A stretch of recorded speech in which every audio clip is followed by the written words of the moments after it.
Olá a todos, olá a todas, sejam bem-vindos, sejam bem-vindas a este episódio especial Outubro Rosa do podcast Biológicos Brasil, que é fruto da parceria entre a Bionovis, o Instituto Biomanguinhos Fiocruz e a Samsung Bioapps. Outubro Rosa se consolidou ao longo dos anos como uma das principais ferramentas de combate ao câncer de mama. Com o objetivo de alertar mulheres e toda a sociedade, essa campanha aborda a importância da realização de exames preventivos e, claro, do acesso ao diagnóstico precoce, principalmente quando se pensa no bem-estar dos pacientes. Bom, meu nome é Dalgisa Pires e mais uma vez é um prazer conduzir essas conversas sempre com convidados para lá de especiais. Aliás, falando do lado clínico, eu tenho aqui mais uma vez ela, doutora Ana Maria Kemp, mastologista, uma vasta experiência aí na condução de tratamentos com pacientes com câncer de mama. Obrigada mais uma vez por estar aqui com a gente, doutora. Eu que agradeço mais uma vez pelo convite para participar desse projeto. E participando de forma remota, ela que é mastologista, chefe do Núcleo da Mama do Hospital Moinhos de Vento em Porto Alegre e presidente fundadora da FEMAMA, que é a maior federação representativa de instituições de pacientes atuando no Brasil e na América Latina. Doutora Mayra Calef, seja bem-vinda. Eu que agradeço, obrigada. Também participando de forma remota, a presidente da Associação Mulheres de Peito de Piumhi, em Minas Gerais, e também que é membro do conselho da FEMAMA, Maria Zilma de Oliveira. Seja bem-vinda. Agradeço a Biológicos do Brasil pelo convite. É um prazer estar aqui com todos vocês e com essas mulheres brilhantes para falar um pouquinho da minha jornada aqui com vocês. E claro, temos o enorme prazer de receber ela, que é apresentadora, cantora e ativista no combate ao câncer de mama, Sabrina Parlatore. Que bom ter você aqui com a gente. Muito obrigada pelo convite, é um prazer falar sobre esse assunto sempre. Obrigada, Dalgisa. Bom, o Outubro Rosa se tornou uma campanha de muita repercussão, né, e conseguiu construir uma tradição, né? Muitas empresas privadas e também o setor público abraçaram essa campanha e hoje nós vemos como ela de fato transformou a forma de se ver o câncer de mama. Então, começando com a doutora Mayra, que está aqui hoje com a gente remotamente. Doutora, você poderia dar um histórico do Outubro Rosa para a gente? Como que ele foi evoluindo? Eu tenho o máximo prazer e foi um privilégio também ter estado nas primeiras vezes que o Outubro Rosa aqui no Brasil realmente teve um impacto nacional, porque antes ele acontecia de uma forma desordenada. Em 2008, nós, com parcerias tanto de organizações de pacientes, como também de outros parceiros, nós conseguimos montar o Outubro Rosa, que iluminou o Cristo pela primeira vez. Isso foi sensacional, porque a gente conseguiu, de uma forma muito impactante, iluminar de cor de rosa o Cristo Redentor. E, junto com isso, nós já estipulamos que não bastava só iluminar prédios ou monumentos, nós também tínhamos que fazer com que o câncer de mama fosse desmistificado e fazer ações para que a gente aumentasse o diagnóstico precoce e o acesso a tratamento.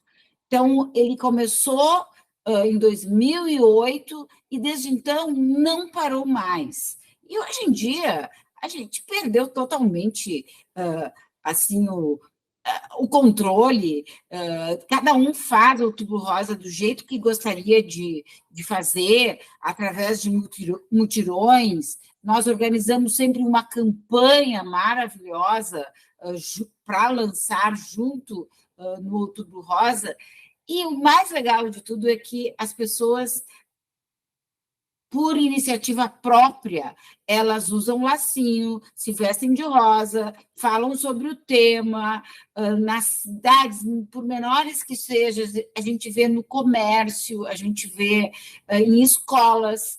O Outubro Rosa, realmente, ele hoje em dia é de domínio da população brasileira. E é legal esse senso de pertencimento que estabeleceu da causa, e de ver que as pessoas querem fazer alguma coisa por isso. E como a FEMAMA atua nesta campanha? A FEMAMA contribuiu para o crescimento, porque a FEMAMA é uma organização, é uma federação de ONGs. Então, essa, vamos dizer assim,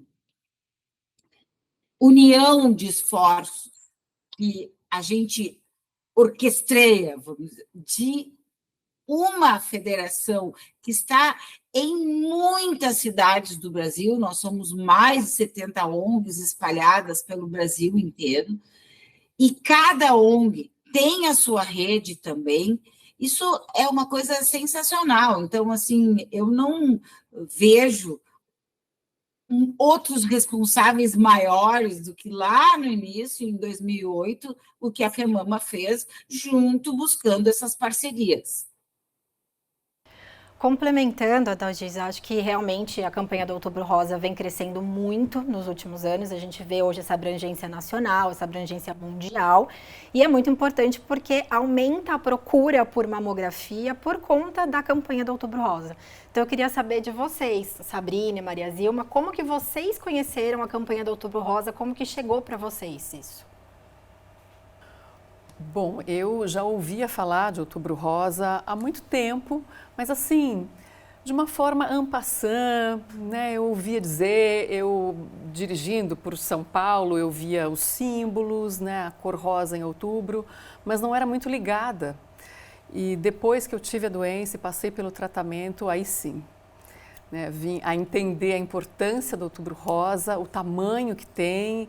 E passei a me engajar, né, nessa causa e no Outubro Rosa e em todos desde o meu diagnóstico.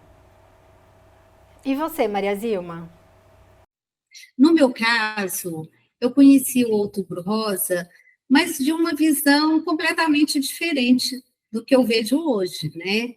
O Outubro Rosa passou a fazer parte da minha vida quando eu tive o diagnóstico no Hospital do Câncer Regional de Passos, né? E foi apresentado pela assistente social que me acolheu quando eu tive o diagnóstico, né? Ela trabalhava com as pacientes que tinham o diagnóstico de câncer de mama. E ali ela tinha um acesso à FEMAMA e ela tinha um carinho muito grande pela FEMAMA, e ela me apresentou todo esse trabalho, e foi ali que ela plantou a sementinha da militância em mim. Foi ali que o mundo tornou rosa para mim. Bom, a gente falando aqui de Outubro Rosa, né, eu queria perguntar para a doutora Mayra. Doutora, muitas mulheres só descobrem que estão com câncer de mama por conta do Outubro Rosa, e aí vou adicionar a respeito da importância da visibilidade dessa campanha. Como que a senhora vê essa questão, a importância de ter o Outubro Rosa nos dias de hoje? O Outubro Rosa traz com ele um senso um pouco menos pesado de câncer de mama, há uma doença que mata. Junto com o Outubro Rosa, essa cor linda, maravilhosa, que no mundo inteiro é usado como um símbolo da causa do câncer de mama, ele também trouxe para o centro das atenções as mulheres que passaram pelo câncer. Nós vamos ter várias aqui falando hoje. Então, essa história de estar viva, de passar pela doença e poder se curar da doença, também trouxe uma conotação muito mais, vamos dizer assim, legal, muito mais otimista, muito mais para cima, e não só câncer que mutila, câncer que mata. Então, claro que as pessoas, às vezes, se esquecem de fazer os seus exames, então, no Outubro Rosa é aquela correria para todo mundo que quer fazer o seu exame durante o mês de outubro. Isso é uma coisa que a gente também tem que controlar, e nós estamos falando ultimamente que não dá para ter só a conversa do câncer de mama durante outubro, porque quem trabalha nessa área não consegue nem dar conta de tudo que acontece nesse momento. Inclusive, tem um gráfico muito interessante do governo, do Ministério da Saúde, que mostra como é baixa a procura para fazer exames de câncer de mama, rastreamento, assim, de pessoas que não têm nada durante os meses que não outubro. E no outubro dá um pico enorme e baixa de novo. Isso que a gente tem que começar a cuidar.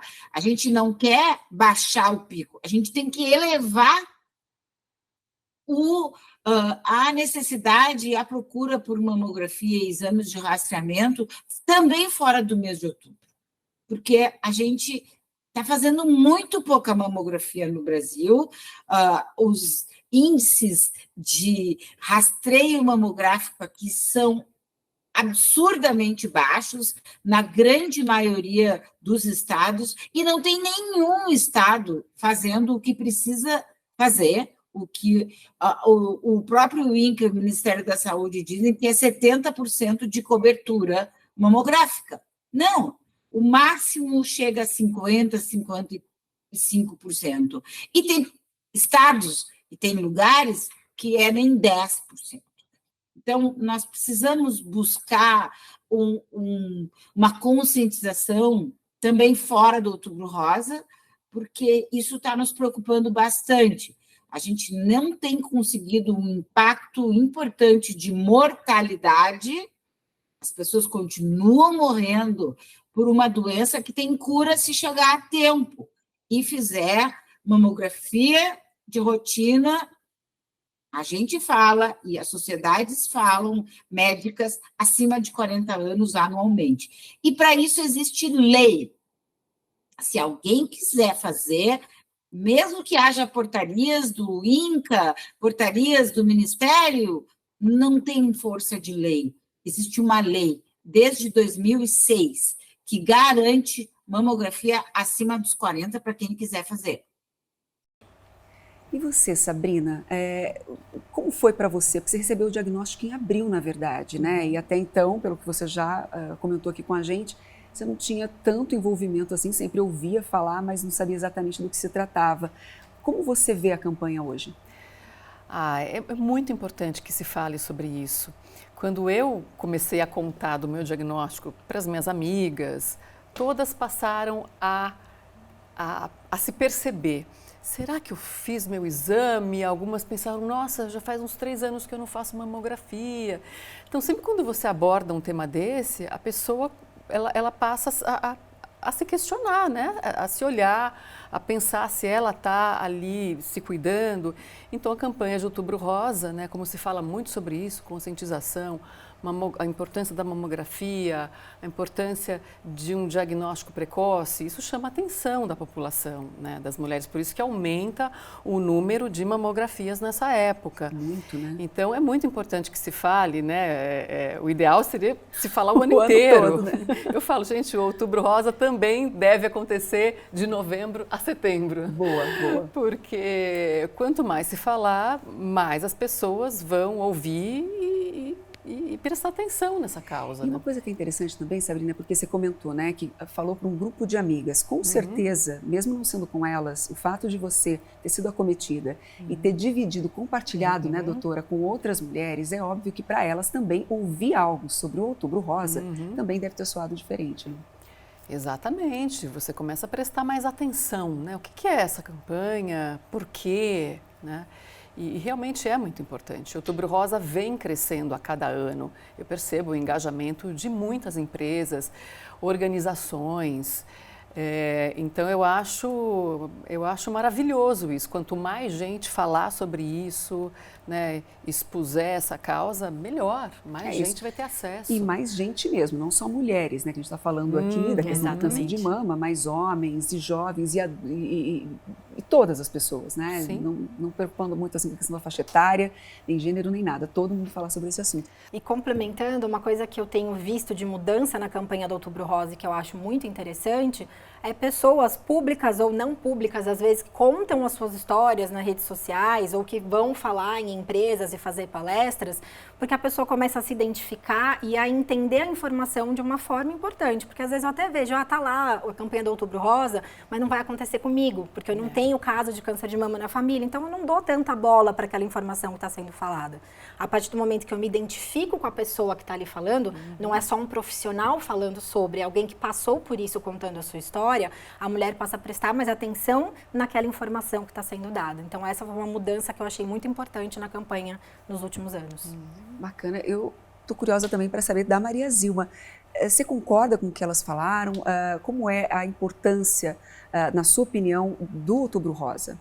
Outubro Rosa é um mês onde assim, o mundo inteiro, né, volta a atenção para isso. As mídias sociais, a televisão, o comércio local, o comércio, as vitrines colorem, os movimentos e tudo isso, né?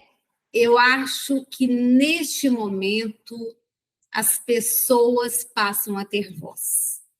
Então, é o momento certo para que a gente possa fazer chegar a informação onde ela normalmente não chega. E a gente tem que fazer também com que o outubro não seja só o comércio, para vender camiseta, para vender pins, para vender bottoms, para vender sombrinhas cor-de-rosa. É interessante que o Outubro Rosa, para que ele chegue, o brilho, né, das luzes, chegue lá onde a informação não chegue e traga essas pessoas buscando o que elas precisam.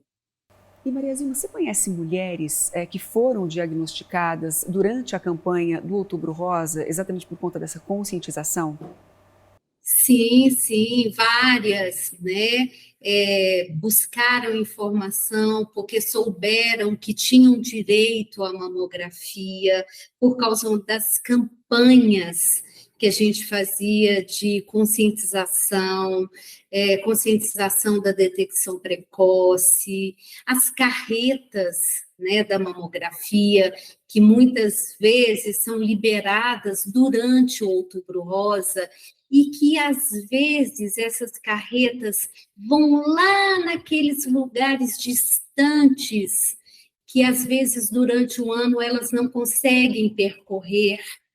Então, durante esse mês, muitas ações são feitas em modo acelerado, que durante o ano inteiro não faz.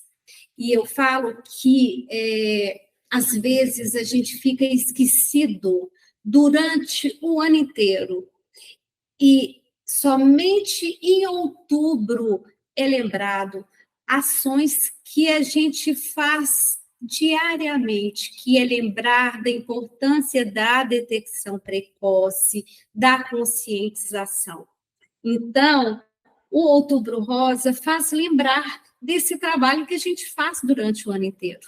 Então, que o Outubro Rosa se perdure por o ano inteiro, mas é muito importante que seja um outubro permanente. Tá vendo? Mais uma vez aqui a gente percebendo a importância da campanha nessa conscientização, porque o câncer de mama, a gente sabe que o quanto mais precoce ele for descoberto, maior é a chance de cura, né? Melhores são as chances de tratamento menos invasivos e menos agressivos para a mulher. Então, se a mulher tem essa conscientização, se ela tem acesso a essa informação, e mais uma vez aqui batendo nessa informação que eu acho muito importante, não é porque você não teve nenhum caso na família que isso não pode acontecer com você, porque a maior parte das mulheres que são diagnosticadas com câncer de mama não tem história familiar positiva. Você sabe que é interessante, porque a minha mãe sempre me dizia: não se preocupa, você nunca vai ter nada porque não há casos de câncer de mama na família. Olha! No entanto, né, depois eu vim a saber que os casos de ordem hereditária representam acho que 10%. 10 a 15%, né? no máximo dos casos. Então, enfim, é multifatorial. Exatamente. Né? Então, achei bem curioso isso, né? Porque, enfim, né, mais um indício de que pode acontecer com qualquer mulher. O fato de você ser mulher é o principal fator de risco para desenvolver câncer de mama. Eu não preciso de nada além disso para estar exposta a esse risco. O próprio ambiente das mamas é propício ao desenvolvimento de um tumor. Exato. Pois é. Agora, doutora Mayra e também Maria Zilma, qual a opinião de vocês a respeito do diagnóstico precoce? Olha, eu tive um professor que foi o meu grande mentor, né, na vida, que é o professor Hayward, do Guy's Hospital. Toda a minha formação em mastologia foi feita fora do Brasil, em Londres. E ele dizia assim, a gente tem uma chance de curar o câncer de mama. É na primeira vez e tem que ser pequeno. Então, essa é a questão. A gente precisa se autocuidar, fazer a palpação, olhar no espelho, ver se tem mudanças. A maioria do nódulo de mama, ele não é câncer. Tem uma estatística que diz que de cada 10 nódulos de mamas que as mulheres se palpam, 9 não são câncer, mas tem um que é. Então, este tem que ser encontrado, tem que ser diagnosticado. Eu tenho muita vontade de voltar para as escolas, voltar para as mães das crianças e conseguir fazer o que a gente chamava aqui no Rio Grande do Sul do IMAMA na escola. O IMAMA é o Estudo da Mama do Rio Grande do Sul, que é uma das ONGs associadas, aliás, a que deu origem a toda essa federação. A gente precisa começar desde as meninas, para não ter medo. Porque se a gente só fala de câncer de mama quando a mulher tem 40, 50, às vezes ela não quer nem saber que tem a doença. Existe muito tabu ainda, e a gente precisa continuar falando que câncer de mama só tem cura quando ele chegar cedo.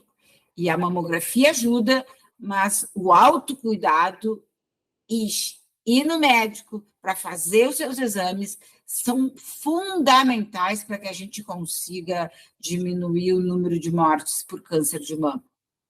Eu concordo, porque o diagnóstico precoce faz toda a diferença. Se detectado precocemente, as chances de cura são muito mais altas, o tratamento é menos invasivo, tudo acontece de uma maneira muito mais leve. A detecção precoce é tudo na vida de um paciente. Ok, doutora Mayra, agora existe uma correlação entre diagnóstico precoce e remissão? Olha, tem tumores, a chance de remissão não está só ligada ao tamanho do tumor, é o perfil do tumor também. Então, tem tumores muito agressivos. Mesmo que a gente pegue eles pequenos, eles têm mais chance de curar, mas às vezes eles voltam. Às vezes eles incomodam e, mesmo quando tem 1 ou 2 centímetros, eles já saíram de dentro da mama e podem ir para outros órgãos, o que a gente chama de metástases. Então, a tendência de um tumor pequeno, eu diria até 2 centímetros, 2,5 centímetros, que é pequeno, é uma azeitona pequena, ele tem 95% de chance de cura. Quanto maior o tamanho do tumor, vai diminuindo a chance de cura. Mas tem também uma questão que é o perfil do tumor. Às vezes, um tumor de 4, 5 centímetros, com um perfil bonzinho, ele também cura. Então, essa coisa do perfil é que a gente vem falando muito na oncologia, que a gente tem que estudar o tipo do tumor para cada tipo de paciente.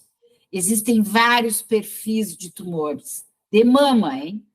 Então, assim, nós temos que estudar. E o que a gente chama de medicina personalizada.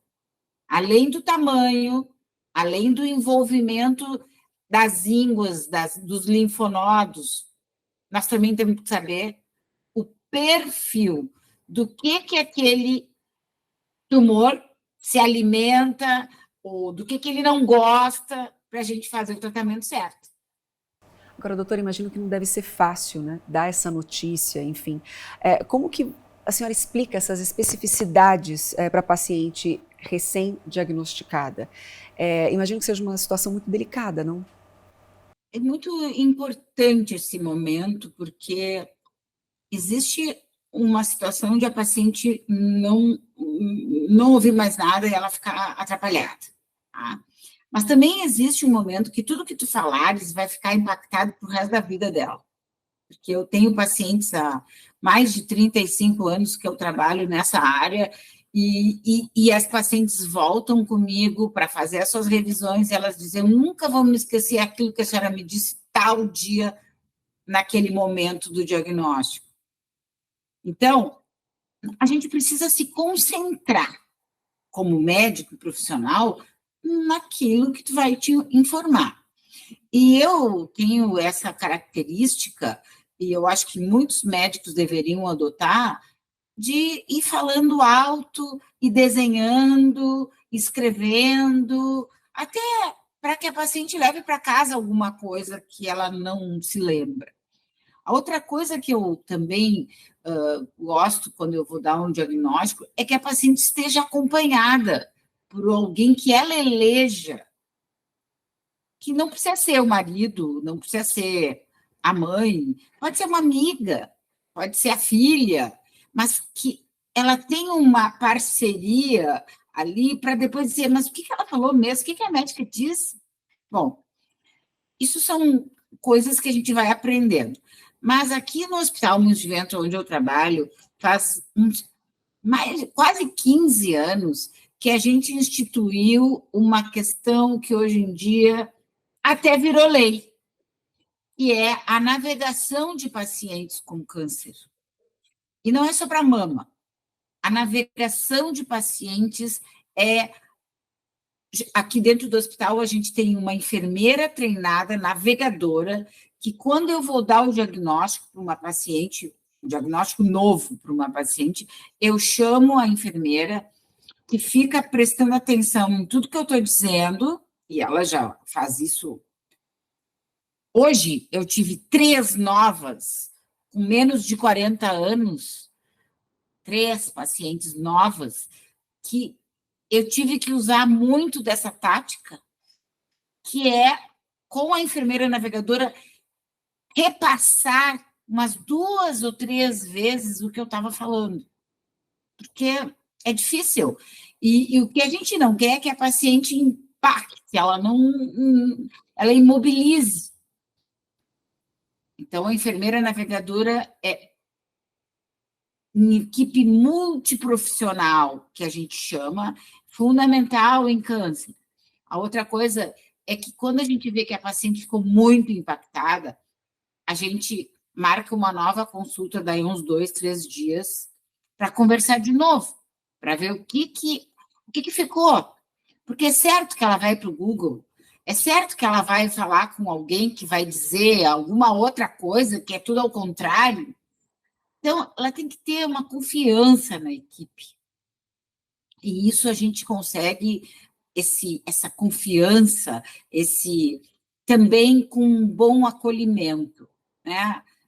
Não raro, às vezes eu vejo que a paciente não está ouvindo mais nada, eu pego na mão dela, ela está sentada na minha frente e digo, vamos parar agora com tanta notícia, vamos deixar para depois, o que tu está sentindo? E aí deixa ela dar uma respirada. porque é muita informação e elas estranham a palavra navegadora quando eu apresento, né? Enfermeira navegadora. Elas estranham. Como assim, navegadora? Sim, né? Tu não conhece esse mar aí que nós vamos ter que enfrentar juntas. Então, eu estou trazendo aqui alguém para ficar aqui no timão junto conosco. E elas dão uma relaxada porque elas entendem a importância. Eu acho que hoje em dia é uma das pessoas mais elogiadas da equipe, é a enfermeira navegadora. Como foi com você, Maria Zilma? Minha jornada foi tranquila, né? Eu estava vindo de um romance, vamos dizer assim, né? De uma maternidade aos 45 anos. Eu tive um filho aos 45 anos e uma amamentação prolongada. Então, eu amamentei uns mais de 3 anos. Então, eu já não estava menstruando, eu estava preocupada. Então, naqueles exames periódicos, aos 50 anos, né, detectou microcalcificações. E aí já foi aquele alarme, não tinha caso nenhum na família, não tinha nenhum caso na família de câncer. E aí começou, né, todo aquele alarde, foi como para toda paciente, abre um buraco no chão, é sentença de morte, e agora? E eu com um filho, né, pequeno, o que eu vou fazer? Não vou contar para ninguém, e é aquele processo que toda mulher passa inicialmente. Mas, de repente, você recompõe e eu vou enfrentar, já contei para todo mundo, aí todo mundo reza, todo mundo participa, fica leve e você enfrenta. E aí, passei todo o processo, todo o tratamento pelo Sistema Único de Saúde, pelo SUS, que é uma bênção, né? Eu falo que eu fui privilegiada, porque eu fui atendida dentro de todo o tempo previsto nas leis do 30 dias, dentro das leis dos 60 dias, com direito à reconstrução mamária, cirurgias de quadranteectomia, de mastectomia, radioterapia, hormonioterapia por 5 anos, né? E reconstrução mamária, eu tive um encapsulamento 3 vezes, 3 reconstruções e uma bênção. Então, eu falo que eu fui uma paciente privilegiada, porque eu moro numa cidade, né, que a demanda ainda é pequena, então o hospital ainda consegue suprir essa necessidade. Então, o diagnóstico foi difícil, mas depois o transcorrer do tratamento foi mais tranquilo. Tive rede de apoio, eu tive uma família para, né, me acompanhar, que é muito importante, o apoio da família, a fé é muito importante, porque o tratamento é muito longo, é muito demorado, e o que acontece com muitas pessoas quando não tem o apoio, por ser muito demorado o tratamento, as pessoas vão voltando ao ritmo normal, né? E a gente vai começando a sentir o vazio, né? O vazio, a solidão, porque a gente não volta no ritmo que a gente tinha de antes. E as pessoas cobram aquela pessoa que você era, e a gente não volta por inteiro. Então, tem essa cobrança, porque as pessoas têm que passar a observar, porque não somos aquela que éramos. Então, as pessoas voltam e a gente fica. E quem fica conosco? As pessoas que a gente conquistou naquele período do tratamento, que são as amigas. A gente fala que as amigas do destino são aquelas que falam a mesma língua, são aquelas que a gente conquistou durante o tratamento. Somos as sobreviventes do câncer. E estas são as que sabem ouvir, porque as pessoas têm dificuldade da escuta e a gente tem necessidade da fala.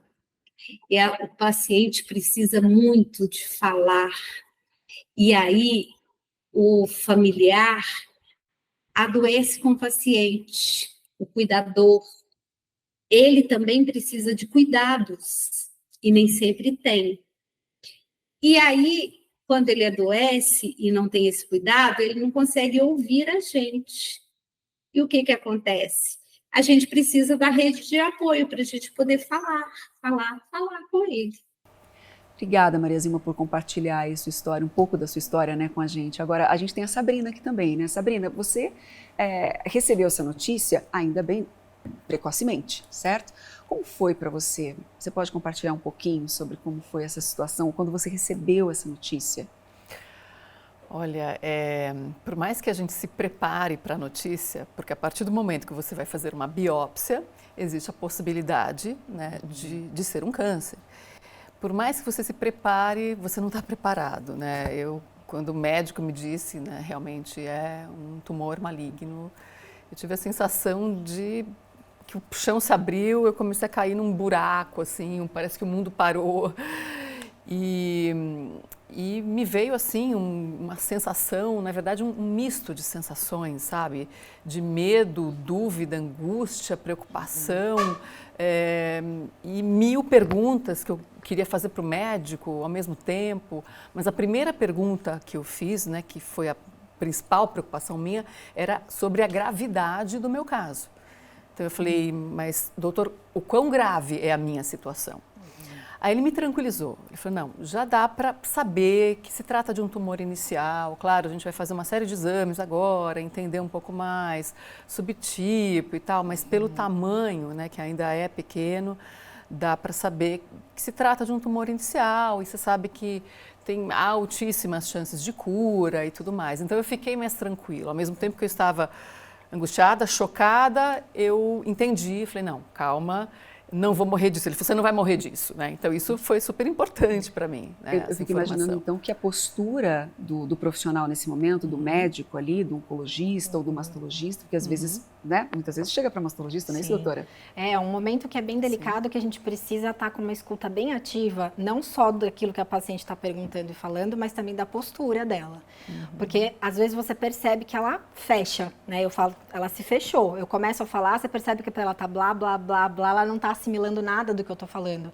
E às vezes eu continuar falando, vai piorar essa sensação, nossa, eu já tô assim com a sensação de já veio esse diagnóstico, agora tudo isso de informação, como é que eu vou dar conta de tudo isso? Então a gente tem que ter essa sensibilidade de entender. Tem paciente que tem um raciocínio, mas eu preciso entender qual é o passo a passo, eu preciso entender isso agora, senão eu não vou sair daqui segura. Tem paciente que eu preciso de um tempo para absorver essa informação e depois a gente conversar de novo. De repente então, retorno, mas isso seria assim, dali a alguns dias? Ou como dali seria? a alguns dias. No consultório particular a gente consegue fazer um pouco mais isso, né? Então no SUS geralmente eu consigo conversar com o acompanhante, que normalmente já vai, porque já entende quando vem para um resultado de biópsia que existe essa possibilidade. Então eu converso, algumas coisas eu deixo por escrito, mas eu deixo a porta aberta para assim, ó, eu tô aqui, sei lá, toda segunda-feira, por exemplo. Bacana. Então se você quiser, passa aqui, talvez eu não te atenda na hora, porque tem agenda, mas vem pra gente conversar de novo. E pode ser que só na outra consulta, mas anota num papel tudo que você tem de dúvida e pode ficar tranquila que eu vou responder suas dúvidas. Agora você não está assimilando, mas a gente vai falar disso de novo. Isso deve ser, assim, essencial, inclusive já no processo de tratamento, né, da paciente, assim, para uma tranquilidade, para uma questão de parar, raciocinar. Agora você falou de acompanhante. Você estava acompanhada? Não. Estava sozinha? Por incrível que pareça.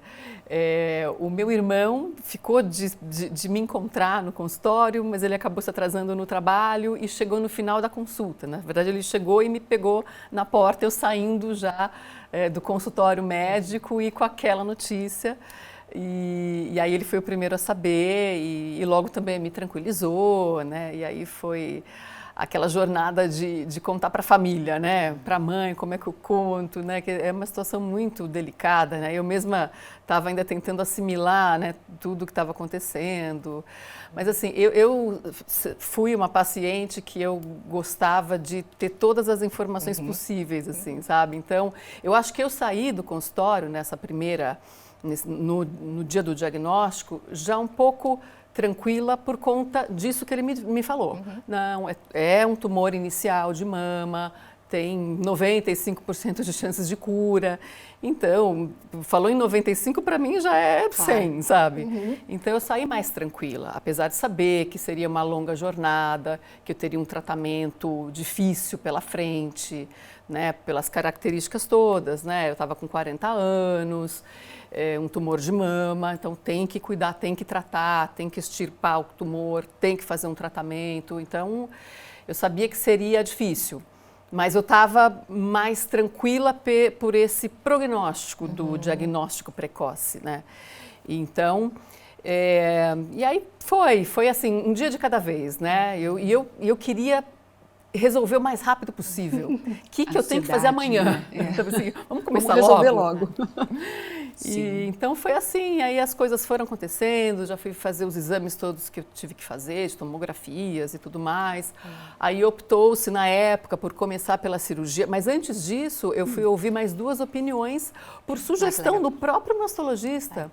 Ele falou, olha, eu acho que você tem que ficar muito confiante, ter certeza de tudo que está acontecendo. Então, ouça outras opiniões. E eu fui ouvir mais 2 opiniões na mesma semana, foi aquela correria. E foi muito importante, né, para eu ter certeza do diagnóstico e entender também que cada médico tem ali uma opinião, né, de tratamento e a afinidade, né? É importante você ter afinidade e confiança num médico. E eu acabei optando pelo primeiro mesmo que me deu o diagnóstico. Eu senti mais confiança e, enfim, houve, né, uma afinidade ali muito grande. E eu acho que foi a decisão certa. Eu acho que confiança é uma palavra importante para esse momento, né? Para a tomada do decisão e para todo esse segmento, né, do tratamento, que é uma jornada realmente difícil, mas que dá para ser encarada, mas que sem confiança, com certeza, é uma jornada que fica muito mais difícil. Sem dúvida. Eu diria mais, sem confiança não tem como e sem suporte, né? Então ela teve um irmão que chegou no finalzinho, mas chegou lá e, claro, deve ter tido suporte de toda a família, de amigos, assim como a maioria dos pacientes, a maioria não, como todos os pacientes tem que ter, né? Pois é, não só a confiança, mas também, como a própria Sabrina disse, né, esse apoio, essa rede de apoio. O seu irmão chegou logo no finalzinho, mas chegou. E com certeza depois falou com a família, falou com os amigos, falou com as pessoas que você confia, né? E essa rede com certeza faz toda a diferença. Agora, a gente está falando aqui, né, de confiança é importante, de ter uma rede de apoio muito importante, e você falou muito da questão da informação, que você foi buscar informação, entender o que estava acontecendo de fato, estudar um pouco mais a respeito desse assunto, né? A informação de fato, assim, eu acho que é crucial. Agora, a gente sabe que existem nessa questão de informação, ainda mais quando a gente dá o Google, o famoso Google, né, doutora?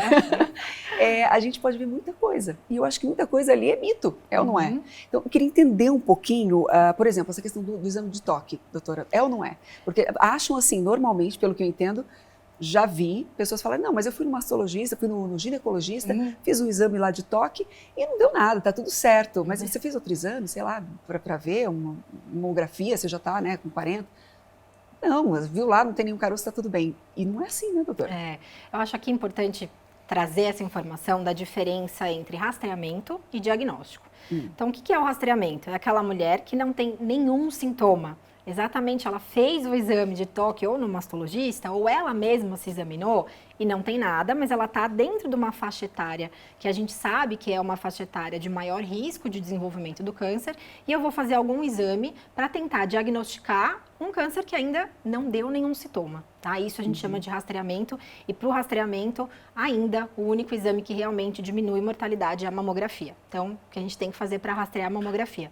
Agora, a gente ainda fala bastante aqui no Brasil da importância da mulher fazer o toque da mama dela, conhecer a mama dela, porque é ela que está 24 horas por dia com o corpo dela. Claro. Se ela não tem, às vezes, muita mulher não tem acesso à mamografia de uma forma fácil. A gente sabe que as campanhas estão aumentando a procura pela mamografia, mas o Brasil é um país de uma extensão territorial enorme. A gente sabe que ainda tem muito problema de acesso à mamografia. A cobertura mamográfica no Brasil gira em torno, de uma forma geral, de 20% a 30%.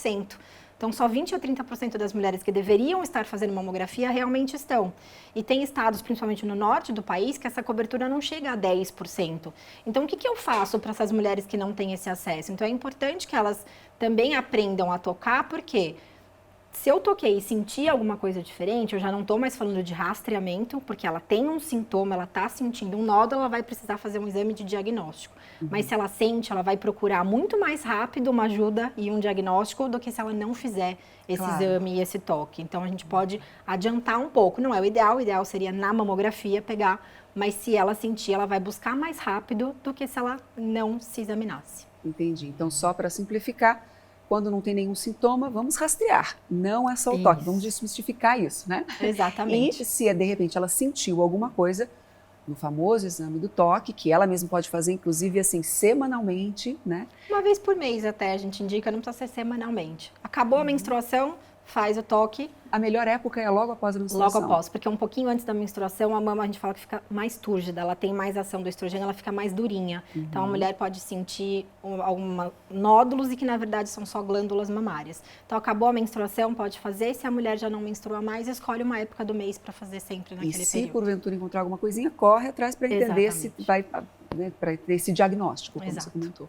Bacana. Agora que a gente já desmistificou essa questão, Sabrina, teve algum mito que você acreditava antes, depois você falou, nossa, não era nada disso? Ou não, você não passou por isso? Eu acho que a própria palavra câncer, né, que tem essa dimensão grande, né, de gravidade, muita gente associa à morte, né, não é isso, né? Em muitos casos, né, especialmente falando em câncer de mama, onde se diagnostica precocemente o tumor, as chances de cura, né, são altíssimas, a gente fala em cura. Então, desmistificar um pouco a palavra câncer, né? Então, falar câncer para mim ficou muito fácil. Eu falei, nossa, eu estou com um câncer, né? Um câncer inicial, eu vou tratar, é uma doença. Porque tem gente que tem medo de falar a palavra. É impressionante. Eu me deparei com muita gente que não fala. O verbalizar já é um mito, né? Não fala essa palavra. Tem isso. Fala essa Não palavra. fala isso, fala que atrai. Então, assim, eu aceitei aquela palavra, né? E pensei muito assim, racionalmente. Estou com uma doença séria, muito séria, né? Mas vamos lá, vamos tratar, né, direitinho e não, essa coisa, meu câncer, não. E claro que tem casos e casos, né, mas acho que desmistificar a palavra já é muito importante, assim, para que a gente torne a discussão mais natural. Exatamente. Vamos conversar, vamos falar, né, sobre o que é, o que de fato é, o que pode acontecer.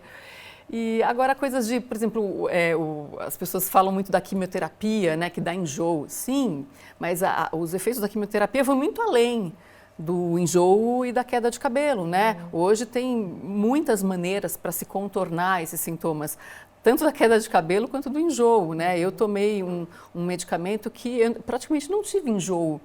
Eu tive um pouquinho de náusea em relação a alguns cheiros, aromas.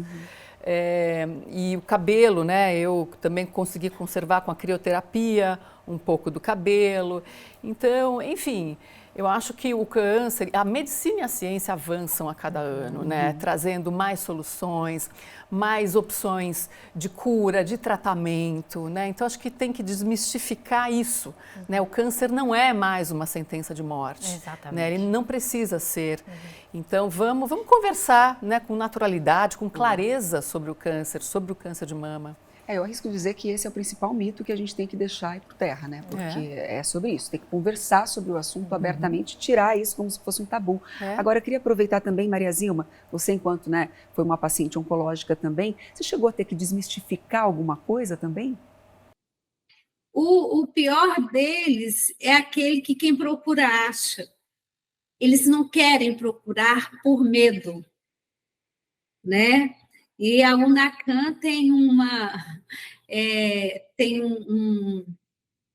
ela fala muito bem que quem procura acha, quem acha cura. É muito, muito legal isso, porque a gente costuma bater nessa tecla, porque tem que procurar sim, porque a detecção precoce é tudo. Eu falei logo no início isso, né? A gente tem que trabalhar com detecção precoce. E nós já atendemos mulheres aqui que esconderam dos maridos, esconderam dos familiares a própria mama já ferida por vergonha, por falta de informação. Então, a informação é tudo, a falta de iniciativa é inadmissível que neste século que estamos, as pessoas ainda morram por falta de acesso, por falta de informação. É inadmissível isso. Obrigada por dividir com a gente, Maria Zilma. Para a gente entender, né, que não importa se é um tratamento privado, se é um tratamento pelo SUS, o importante de fato é você ter essa confiança, né?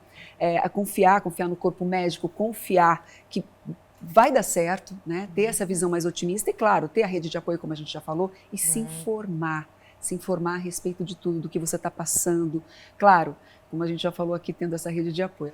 Agora, uma pergunta, a gente está falando bastante sobre essa questão do diagnóstico precoce, da importância que, né, é uma dos motes principais aí do Outubro Rosa, né? Você ir lá, entender mesmo que não sinta nada, vai lá, vai no seu médico, enfim.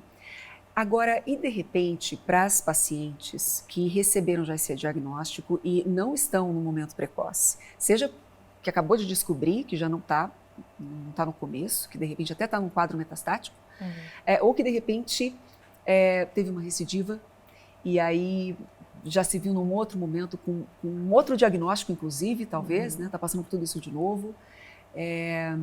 O que vocês poderiam dizer para essas pacientes, doutora? Eu acho muito importante a gente abordar mesmo essa questão, porque assim, a medicina vem evoluindo e cada vez evoluindo mais rápido. Então hoje, apesar de alguns casos ainda serem feitos, e no Brasil ainda é considerável o número de casos avançados de diagnóstico, a gente tem muita coisa que dá para ser feita para controle da doença. Talvez no caso metastático, eu não consigo mais falar em cura, mas eu consigo controlar essa doença para que ela regrida de uma forma que a mulher viva anos com uma boa qualidade de vida. Ela vai precisar fazer um tratamento, ela vai precisar estar em acompanhamento, mas ela consegue uma redução do tumor, ela consegue um controle muito maior desse caso se ela continuar tendo acesso ao tratamento e com qualidade de vida. Então, independente do caso ser precoce ou dele ser já um diagnóstico tardio ou inclusive metastático, a medicina tem muita coisa a oferecer para trazer pelo menos um controle da doença com qualidade de vida. Ok. Sabrina. Eu acho que é isso, né? Eu já conheci, já participei de eventos com várias pacientes com câncer de mama ou metastático ou que tiveram recidiva e que convivem com a doença e que falam sobre isso, que falam sobre a qualidade de vida, né, que elas têm, porque hoje tem recursos e cada vez mais, a cada ano a medicina e a ciência evoluem, né, para trazer recursos, para trazer conforto. Então, eu acho muito interessante, né, a gente apoiar essas pacientes, né, que não estão sozinhas, existem muitas que estão passando por isso e que têm apoio, que têm tratamento, né, é importante dizer isso, né, são situações diferentes, mas que também têm tratamento, que também têm solução, né. Então, eu acho muito importante enfim, todas as pacientes se sentirem acolhidas e apoiadas. Com certeza. Agora, eu queria entender um pouquinho, e aí eu vou aproveitar você aqui, Sabrina, você falou que fez vários tratamentos paralelos até, né? Enquanto fazia, por exemplo, a quimioterapia. Eu sei que talvez possa ser um pouco difícil para você até falar sobre isso, mas é interessante entender a sua visão a respeito das principais dificuldades que de repente você achava que ia enfrentar e não enfrentou, ou que de fato você enfrentou e não imaginava que ia enfrentar. Eu acho que a quimioterapia foi o meu maior desafio, né? Porque realmente ela traz uma série de sintomas, né, adversos, e a gente tem que ir ali contornando e lidando com aqueles sintomas, né, que não são fáceis, não. Eu tive muita coisa, enxaquecas, horríveis, assim, a questão de parar de menstruar, né, no meio do tratamento, né, alterando hormonalmente o corpo, isso foi um impacto muito grande para mim, entrando numa menopausa ali, temporária ou não se sabia, né, eu estava com 40, fiquei 3 anos sem menstruar, convivendo com sintomas da menopausa, então assim, me trouxe muita insônia a quimioterapia, né, por conta acho que dessa alteração hormonal, não sei bem, então assim, são muitos sintomas e vai ficando cada vez mais difícil, né, porque vai aumentando a toxicidade conforme vai avançando o tratamento, então o cansaço vai aumentando, então assim, foi muito difícil, acho que a etapa final da quimioterapia, ali no último mês, eu acho que foi o período mais difícil para mim, porque eu estava com o corpo e com a mente muito extenuados, realmente cheguei numa exaustão assim que eu não sei nem explicar.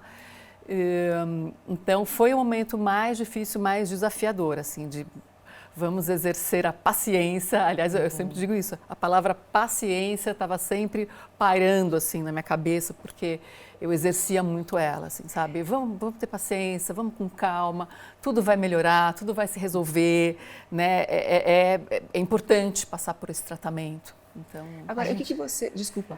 A gente estava falando do desmistificar, e eu acho cada vez mais importante falas como a da Sabrina, de falar que foi difícil, eu senti isso, foi piorando ao longo do caminho, porque às vezes a gente vê a gente romantizando, né? Tipo, foi difícil, mas passa, fala só da parte positiva, né? O que ficou depois, que eu aprendi, legal, a gente precisa falar da parte positiva, mas acho que é importante para o paciente que está passando pelo processo entender, eu não estou sozinha, eu estou sentindo isso, mas isso não é só meu, outras pessoas sentem a mesma coisa.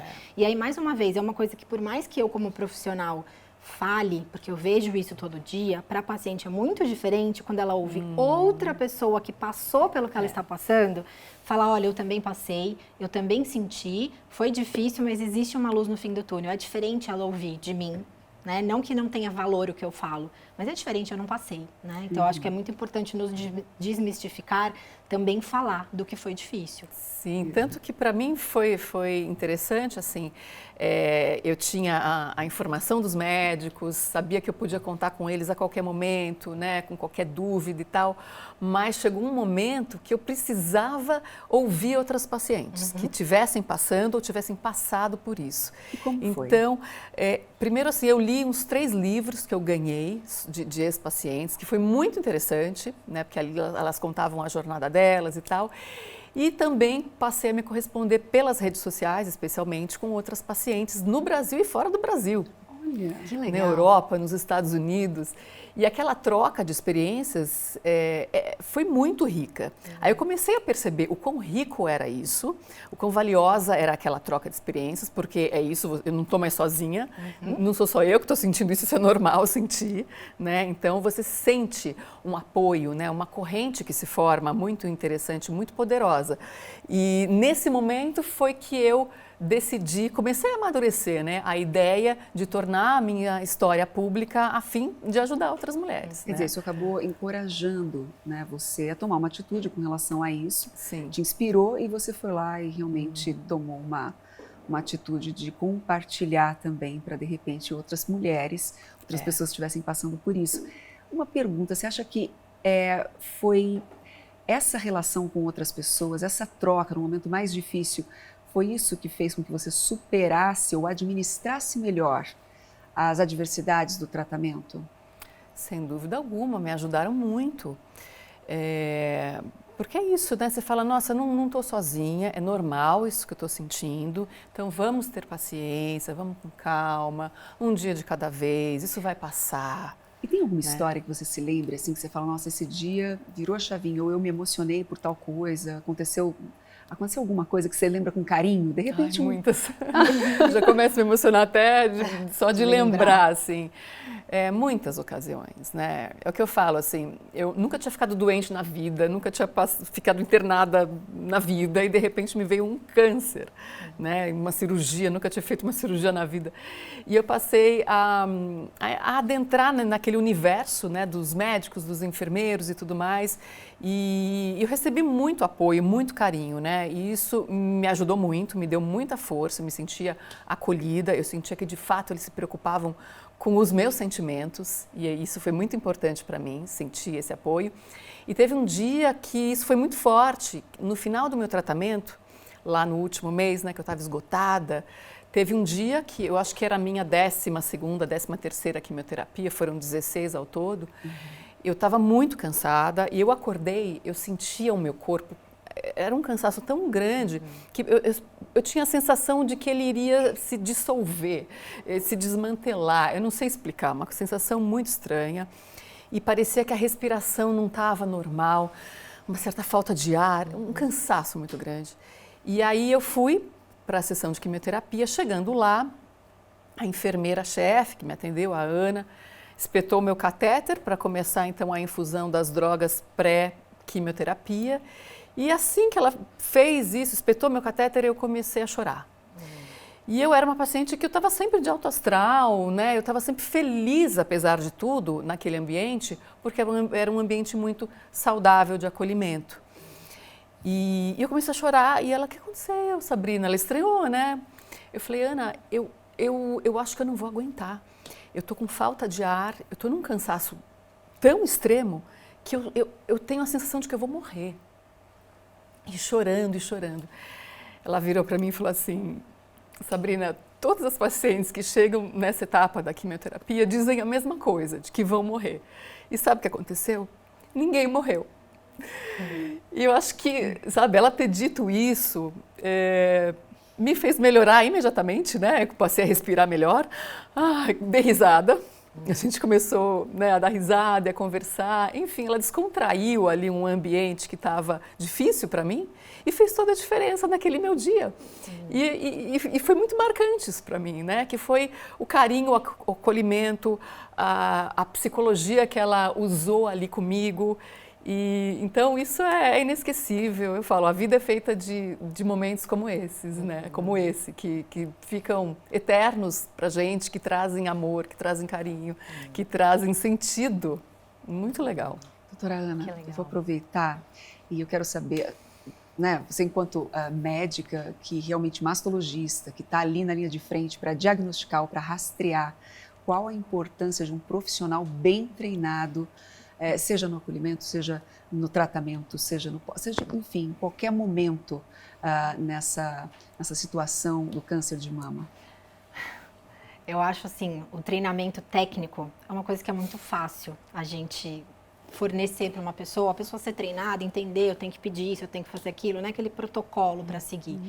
Mas eu considero hoje que essa capacidade de ouvir, de entender o que a pessoa está me falando, né? Às vezes não só pela palavra, mas pela expressão. Eu não era assim, eu estou prestando atenção em você, eu sei que o seu normal não é estar desse jeito e hoje você está. Então essa coisa mais humana, eu acho que é um treinamento que deveria ser muito mais valorizado, de olhar e conseguir acolher o que o paciente está precisando naquele momento. Às vezes vai chegar e eu quero falar tudo o que você tem que fazer. Vai fazer isso, vai fazer isso, vai fazer isso. Se você ouvir, você vai ver que às vezes a única coisa que ela precisa é falar, eu tô com você. Você não tá sozinha. E esse soft skill, vamos dizer assim, é o mais difícil de ensinar, mas hoje eu considero um dos mais importantes. E você já teve alguma situação em que você, enquanto profissional da saúde, nesse processo todo, acompanhando um paciente, você também poderia compartilhar aqui com a gente? Eu tive a semana passada, inclusive, tá? Uma paciente que foi do SUS, que entrou na minha sala e eu percebi pela postura dela, alguma coisa não tá legal. Porque ela entrou com uma postura assim, até com uma cara de brava. Falei, acho que essa consulta não vai ser fácil, ela vai despejar alguma coisa aqui em cima de mim de frustração, eu já entendi pela postura dela. E ela me contou uma história que aconteceu ao longo da radioterapia, que teve um desentendimento com a equipe enquanto ela foi fazer a radioterapia. E só da postura de eu estar ali, e de eu ouvir, e de eu entender qual era a necessidade, de explicar para ela, dar informação, ela falou, nossa, agora eu entendi o porquê que aconteceu isso. Porque para ela, a radioterapia poderia fazer o mesmo efeito da quimio, de diminuir a imunidade, dela ficar suscetível a infecções e tudo. Então, ela, por que se eu estou doente vai fazer? Não pode suspender a sessão hoje, porque... Né, ela estava comparando muito com a químio, e só de eu sentar e explicar com ela, ela saiu sorrindo da minha sala. Então, ali ela não precisava de uma informação técnica da mastologista só, ela precisava só de alguém que ouvisse para entender qual era a necessidade da informação, porque eu normalmente não falaria da radioterapia, mas ela precisava daquela informação naquele momento. Então, assim, eu mudei até a frequência dela ali, a forma como ela entrou e como ela saiu da minha sala foi muito diferente. A gente já falou diversas vezes aqui nesse podcast a respeito da importância da multidisciplinaridade, né, nas atuações profissionais durante todo o tratamento. Psicologia também é uma delas, né? A gente está falando que ela até tocou nesse assunto, uma questão psicológica ali, o suporte como um todo, toda essa rede de apoio que a gente tem de vários profissionais, enfermeiros, médicos, enfim, muito. Agora, eu queria entender, só para a gente fechar esse momento aqui, de dificuldade, inclusive para o público que nos assiste nesse momento, né? Você conseguiria diagnosticar, você conseguiria apontar, doutora, a pior momento, assim, talvez até pessoalmente seja mais fácil responder essa pergunta do que por toda a classe médica, né? Ou a classe da saúde, mas que seja mais difícil no tratamento para os profissionais da saúde, já que a gente tem muitos profissionais nos acompanhando nesse momento? Eu acredito que muitas pessoas vão concordar comigo que é o momento do diagnóstico. De dar a notícia? De dar a notícia. Porque para o paciente é difícil, mas apesar de ser contraditório, para a gente também é. Porque como eu vou falar isso? É um momento que vai marcar o resto da vida da paciente que está ali na minha frente. Então, como eu falo? Como que eu faço a pessoa entender sem dar um diagnóstico de sentença de morte nesse momento? Eu estou falando de um câncer. Então, não é fácil para a gente também dar esse diagnóstico, porque eu estou lidando com uma pessoa que tem uma bagagem e que eu posso dar uma sentença para ela, dependendo da forma como eu estou dando esse diagnóstico. Então, entender como cada um vai receber melhor ou como contornar o que eu estou falando naquele momento de acordo com a reação da paciente, não é tão fácil assim, né? Por mais que médico é treinado, está distante, só falar... Não é fácil para a gente também estar nesse papel de dar o diagnóstico. Obrigada, doutora. Agora, estava aqui pensando, né? O tema desse episódio, nessa temporada, é Outubro Rosa. Está tudo rosa aqui, como vocês estão vendo. A gente está de rosa, sempre tem alguma coisa, um elemento rosa. Como que vocês veem o futuro dessa campanha, do Outubro Rosa, né? Daqui por diante, como vocês enxergam isso? Eu gostaria de saber com a doutora Mayra. Bom, de qualquer forma, além de pintar o céu de rosa, de iluminar prédios e monumentos, nós precisamos fazer ações. Então, essa coalizão que está sendo gerenciada pelo IGCC e com muitas parcerias no Brasil, a Bralha, Oncoguia, a FEMAMA e outras, está tentando mobilizar e comprometer, através de uma carta compromisso, quais são os itens, para botar X, tão fácil que a gente tentou fazer, traduzir. Esse tipo de carta compromisso, ele assina, está sendo divulgado, e depois nós vamos monitorar e cobrar. Isso, para mim, é Outubro Rosa atualmente. Obrigada, doutora. Maria Zilma. Outubro Rosa tem várias vertentes, ainda tem muito espaço para crescimento, né? Esse ano tem a coalizão Cidades no Controle do Câncer, né? Que tem várias organizações que estamos trabalhando, buscando os candidatos dessas eleições de 2024, buscando o apoio deles com compromisso para a pauta oncológica. Então, é o momento de conscientização, porque as estatísticas mostram o crescimento elevado, né, dos casos de câncer. Então, com esse movimento da coalizão, nós já mostramos que podemos trazer esses gestores para fazer um trabalho. Tem propostas aí. Podemos unir forças. Ok, agora eu quero saber da doutora Ana. Como você vê, doutora, o futuro do Outubro Rosa? O que eu queria ver do futuro do Outubro Rosa era um maior acesso, de fato, como eu falei, a cobertura da mamografia no Brasil ainda é pouca, então eu gostaria muito que a gente conseguisse, através dessas campanhas e do engajamento de empresas e de associações, aumentar esse acesso à mamografia para mais mulheres. Sabrina.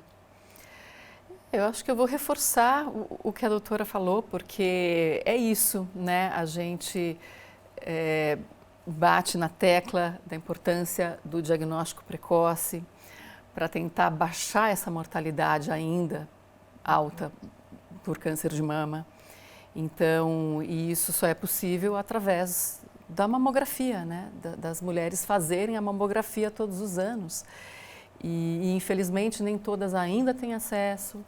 E é isso, mas eu percebo um aumento dessa campanha, né? Um engajamento grande por parte de empresas, né? Muitas iniciativas nesse sentido.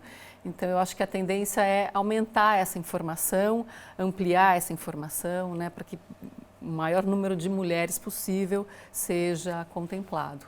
Aproveitando que você disse isso, o maior número de mulheres possível seja contemplado, eu vou aproveitar aqui e pedir para que cada uma envie assim, eu não vou nem dizer uma mensagem, às vezes pode ser até uma palavra, uma observação, ou se quiserem compartilhar alguma coisa, né, a respeito das pessoas que estão nos acompanhando agora e que porventura estão com alguma suspeita, estão passando por essa situação, alguma mensagem? Eu acho que a importância hoje, né, dessa campanha hoje, é levar a informação para a mulher saber que ela tem direito a fazer o exame, que ela tem direito a ter o diagnóstico, que ela tem direito ao tratamento. Existem muitas leis hoje no Brasil para tentar garantir melhor esse acesso.